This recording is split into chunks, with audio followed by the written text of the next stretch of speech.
What's up, YouTube? Welcome back to KangBrosTV. Brighton 1, Liverpool 3. Oh, another 3 points. Oh, another win. God. Was that not the longest game that you ever watched a football, bro? Listen, all I'm saying is, I take my hat off. I know people, it's been a long time for Liverpool to be in this position, but I take my hat off to those players, to be able to just go out and churn out those victories. You got nothing to play for, really. You don't not really nothing. You had literally got nothing. You got nothing to play for, because if people talk around, they turn and say, "Oh yeah, we want the points, the total, get the record of the total."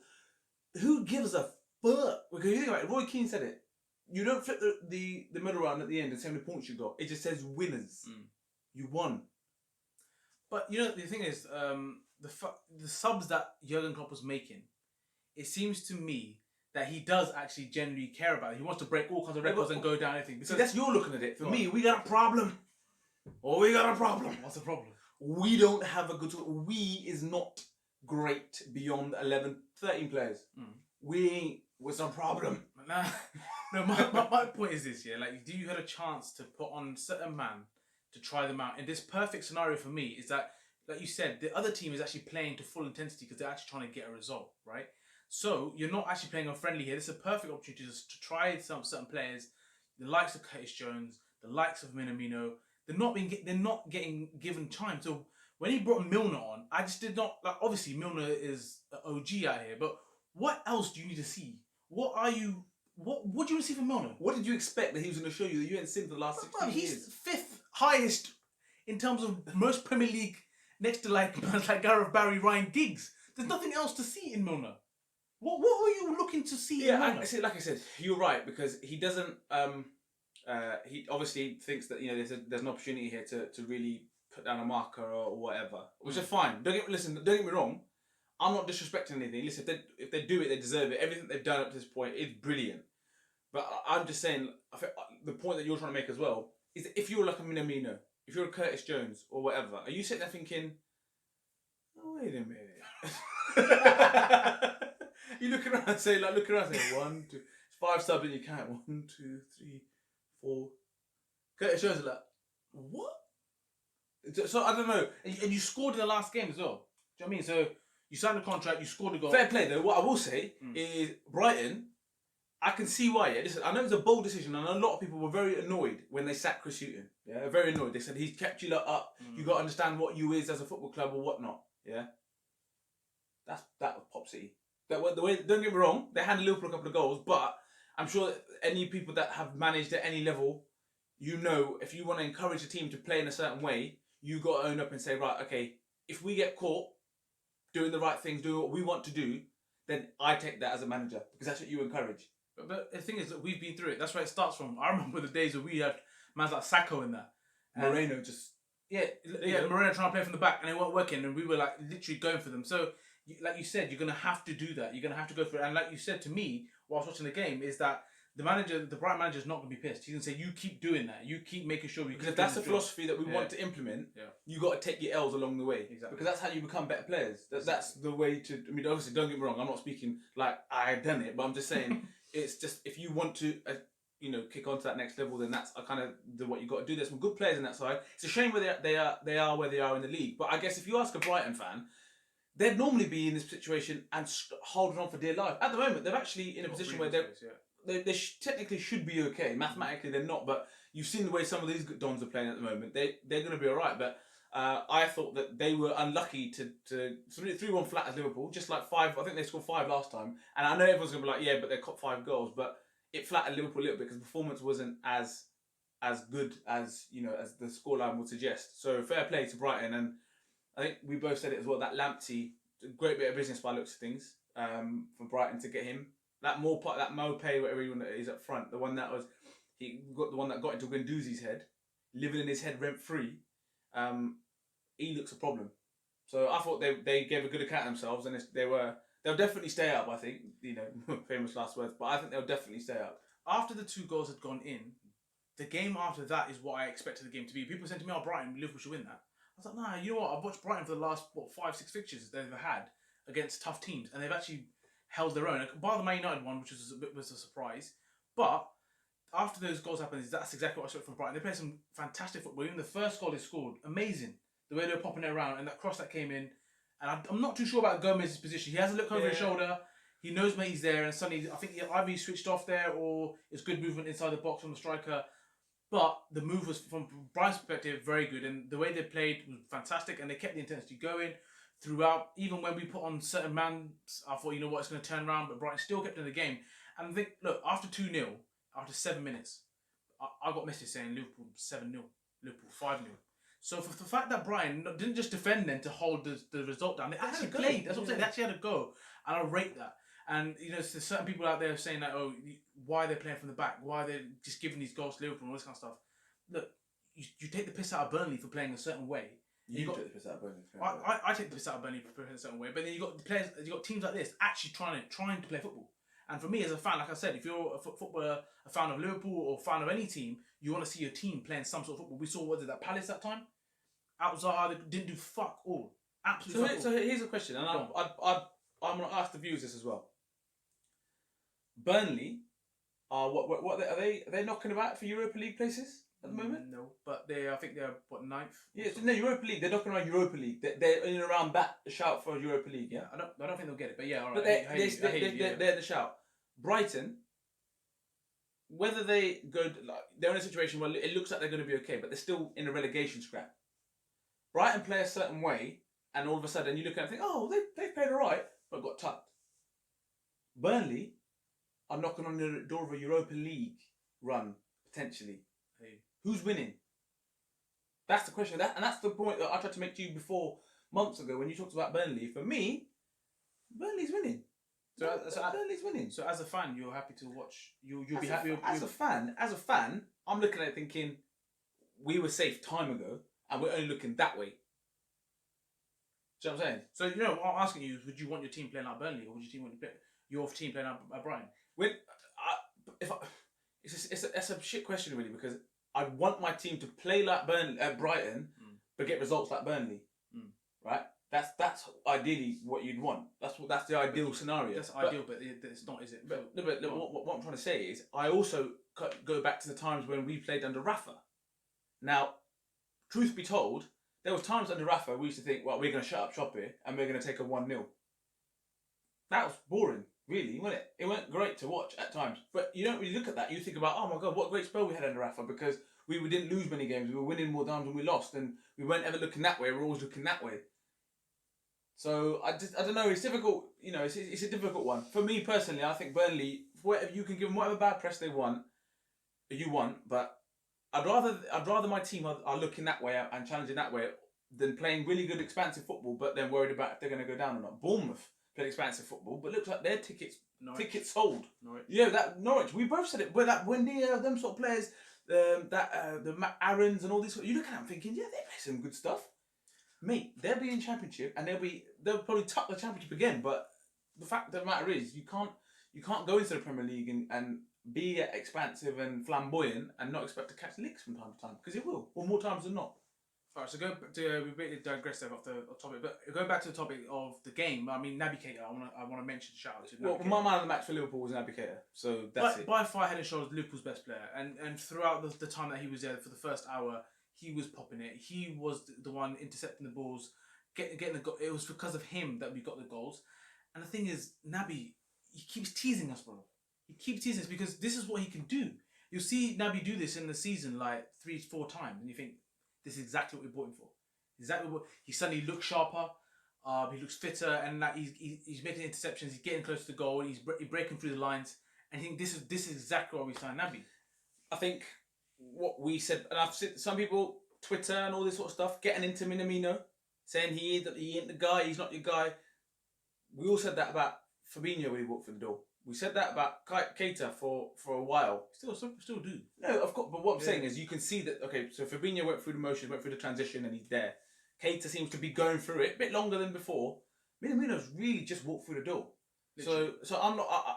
I will absolutely reserve judgment, because listen, I'm guilty. I thought for Fabinho, I was worried because the guy just looked slow at the time. But he's found his feet, and now Keita looks a completely different player to 3-4 months ago. But the question is this, I think someone mentioned it to me as well, was that, can you say one thing that you've seen from Minamino right now? Like I know that's harsh, I can. Whereas you saw Fabinho, you saw that what he can do, but you felt he was very slow. You saw what Naby could do, but you felt, is he up to the speed of for the Premier League?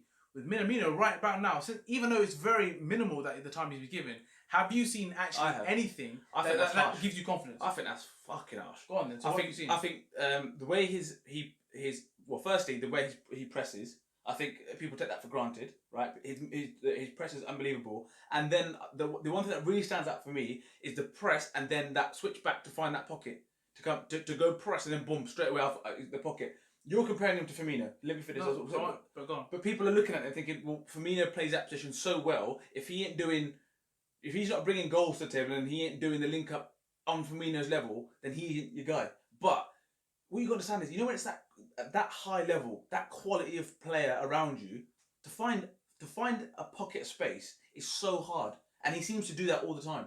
He always finds a pocket of space, and I think that for me, on the half turn, finding a pocket of space at that level. You try doing that in the Sunday League. I know the pitches are smaller, but the fitness levels ain't there, and the quality is not as good, nowhere near as good as that. And if you find a bit of a pocket of space on a half turn, you think to yourself, "Oh, fucking brilliant! This guy's doing it at the highest level against the fittest players." So you know sometimes you know a player, he'll go in there with you, knowing that I can go in and I can get back into position again. Go in. You got to do that for 90 minutes. These guys are fit enough to do that for 90 minutes, and this Don still picks up that half turn pocket of space. So for me, that in itself is high quality. So for me, I've seen enough to know that there is a player in there. I just think that, you know, is he going to get the time? That's the only question. Yeah, I mean, I'm not one of those guys who's saying that this is what other people have said, right? So I want Minamino to do well, and I hope he does, because the things that we've seen, I think he can get there, but it's going to take some time. At the moment, he looks very weak on the ball, and in comparison to the challenge that he's going into, he's getting thrown off the ball a lot. And for me, you talk about the pressing. Yes, he does a lot of that, but almost to me, it looks like he's trying to be so involved and act so busy. Sometimes there's a different type of pressing, being clever with your pressing, and then there's sometimes just pressing for the sake of looking busy and trying to keep the intensity. That would be my thing. But as I said, for me, it's way too soon to actually even go into Minamino. But it's just something that was brought up. Virgil van Dijk, he's now. Happy birthday. Happy birthday, Big Virg. But he's taking the piss, bro. He literally demoralizes the strikers. I've realised this now. People go up and go, you know what, I'm gonna give it to Virg. And I think Dini touched on it. You know, like when he goes and wins the balls, you think, I'm not gonna get against this guy. And he was doing it again today. He was doing volleys with his head and heading it to himself and doing no look passes with defenders. I mean, how does that gonna make you feel as a striker? Yeah, I think we are experiencing something brilliant with him. I think there's no doubt. My only thing is, again, the pessimist in me would be like, well, he's even in these times when there isn't really much riding on it now, except for pride and personal standards. His don't drop. That for me separates him from everybody else. His standards don't drop. Today I see Alisson doing some bookie kicks. And I'm like, yo, come on now. Keep, the whole thing about standards. I'm looking at Firmino. I don't think his standards drop. Salah, listen, I know we're digressing, but this is another topic that I wanted to cover, and this is something for me personally that is I love the fact that he's got that desire to want to score. I absolutely love that, and the numbers that he's racked up, absolutely. 2 goals and assists today, by the way. That's it. So you know what I mean. So he's still pissed at the end of the game. But that's what I'm saying. He's pissed at the end of the game. My only problem is that I'm starting to. I've seen it happening before, and I just didn't want to really go into it too tough. But Mane and Salah, I think it's starting to get to a point now where it's going to come to a head, because it's happening too frequently now. They're not passing to each other. Then the reactions are starting to come now, and I think Mane's kind of thinking like, yo, you know what? I'm not actually a nobody, bro. I'm a somebody. Like, you need to understand that. Listen, this ain't all about you, and it's starting to look that way. So I just get the feeling something's gonna come to a head. If I'm wrong, if people think I'm reading into it too much, please tell me. I'd love to be wrong on that. I would love to be, but I'm just looking at body language. I'm seeing things. It doesn't look like it's all happy families and all rosy. They're both won the Champions League. They're both won the Premier League, and they've both had real good couple of seasons. It worries me. That's what I'm saying. I think people will see it. You can see it today as well. People are like literally looking up into the skies when they wouldn't start each other through and things like that. The other thing is, I see it more often when a game is not won, but it seems to be going in Liverpool's favour. I start to see the greed come out a lot more. Like there has been times already. I think there's a few games where Salah give a great pass to Mane, Mane put it in the bottom corner. So it's still happening. But I think you're right. You now Salah, you can tell all he wants is the goals and the golden boot. Which, listen, we talked about it earlier. You got to motivate yourself somehow through these games. So I get it. I understand that he wants a golden boot. That's fine. All I'm saying is I think that there could be a knock-on effect, and that's what concerns me. Only other point I wanted to make today was when I talk about, so we got a problem. We have, because I think the problem comes is that today Lamptey looks a good player. He looked a good player. Great cross in the first half. But the problem comes for me is that when Mane and Robertson were playing against him, yeah, he looked out of his depth. Yeah, way out of his depth. That could be down to tired or the quality of players. I think it's the quality of players he's up against. Mane came on and slapped him in the face within 3 seconds. Bro. When you had Ox playing against him, and you had Nico Williams. Nico Williams learning his trade. They're both same age, out of position. So I'm not gonna hold him, leave him out to dry or anything like that. But for Ox, I'm looking at Lamptey against Ox, and I'm thinking Ox should be putting this boy through his levels, through his paces. Lamptey looked comfortable for me, and that's where I say. I think it was bar 1. Yeah, when Ox got past him, but that's where I'm thinking that there is potentially a problem because we don't have quality in strength and depth. I just read today Havertz. It's pretty much that he said, "I want to go Chelsea." They're actually moving so mad. They actually looks like they're saying, "Listen, 2-year ban. We've done it. Yeah, let's just do mad shit and break all financial fair play and take another 2 years. But let's just have these dons already so we can deal with them 2 years because they're moving mad and we're sitting here looking at it thinking Ox ain't probably quite up to the standards that we need in those wide areas if one of them's injured."